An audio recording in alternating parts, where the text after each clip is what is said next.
And I just want to first acknowledge, since the Biden administration took office in January of 21, we've seen time and time again this administration prioritize social issues above all else. And the result of that has really been the disruption and the dismantling of many of the historic economic strides that were made in the previous administration. We had the best economy in my lifetime pre-COVID, partly due to TCJA and a number of the policies put in place. That's changed since the Biden administration came in. And so today's discussion, I think, is an important one as we better understand how the fixation on ESG activism by the executive branch and many U.S. companies is really leaving seniors and people that save money in the middle class and their retirement at risk. And I'd like to first concentrate on the corporate side of this issue and how the intense focus on ESG by companies can be misguided and unnecessary to the detriment of shareholders.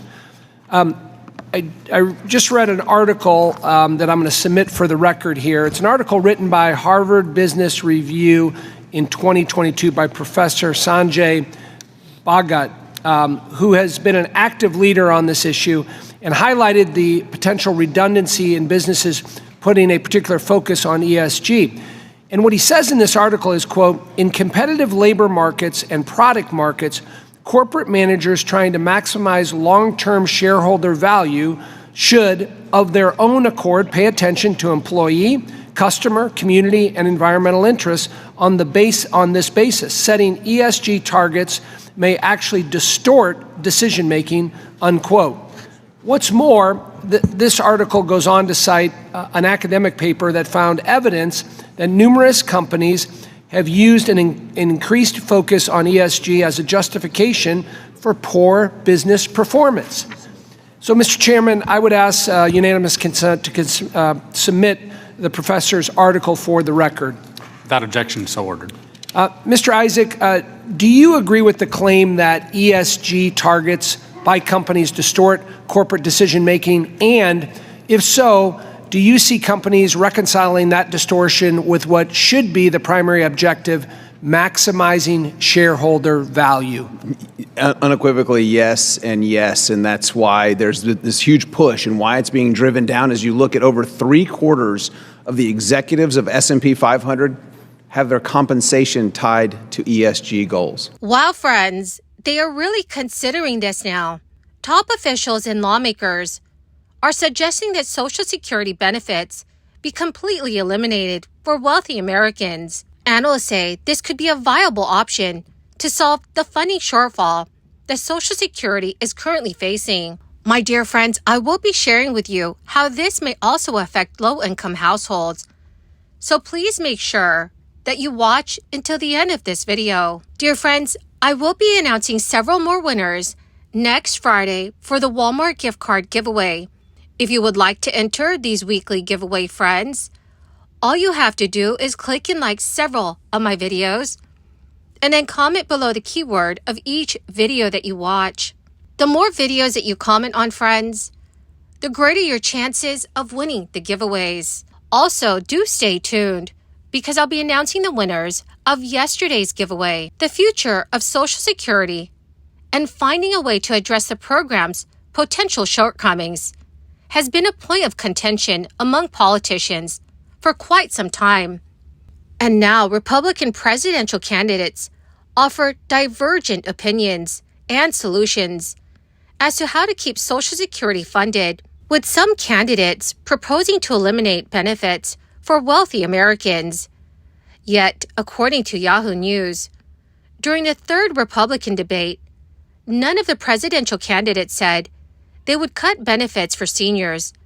It is a position that would alienate older voters who reliably turn up at the polls during election years.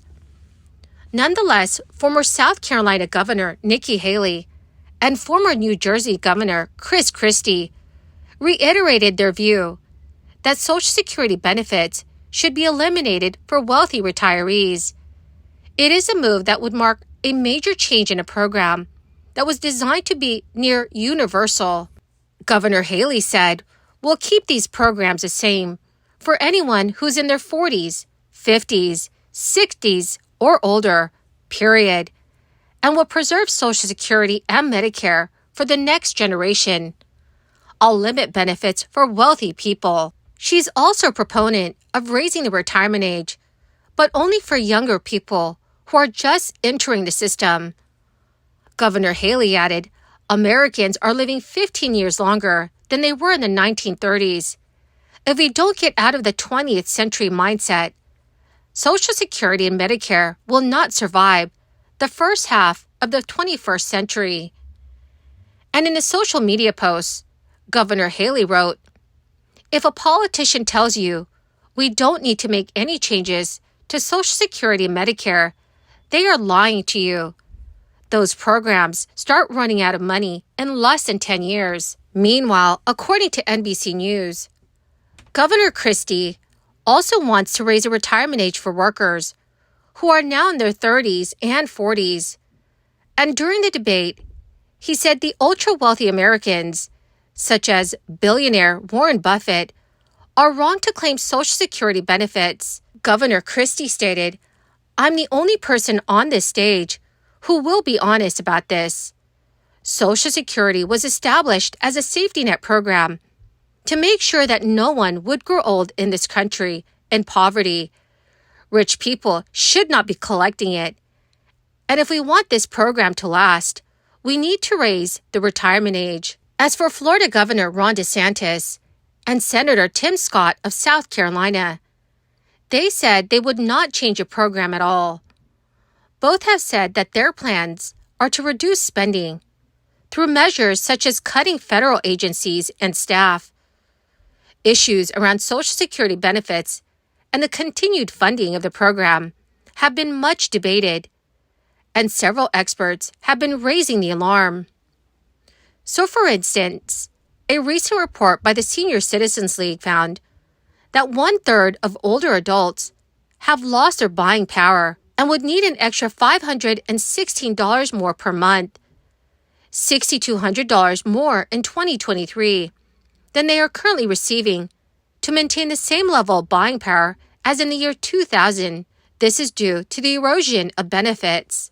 In an annual report released this past March, the Board of Trustees of the Federal Old Age and Survivors Insurance and Federal Disability Insurance Trust Funds said that Social Security will be able to pay full benefits until the year 2034, but then will face funding shortfalls if lawmakers do not take action soon. Social Security's combined OA-SDI trust fund reserves will be depleted in 11 years. Then, Social Security could only pay 80% of scheduled benefits using its tax income, even if policymakers took no steps to shore up the program. So, dear friends, what do you think will happen to Social Security in 10 years? Please let me know what your thoughts are in the comments section below.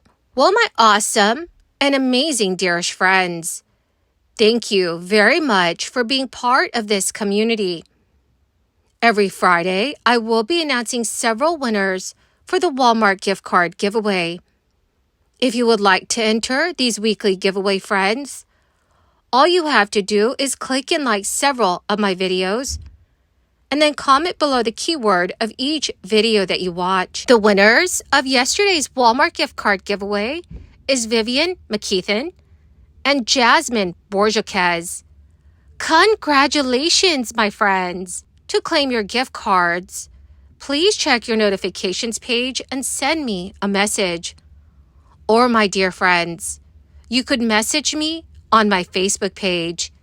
Thank you, and have a wonderful and very blessed weekend.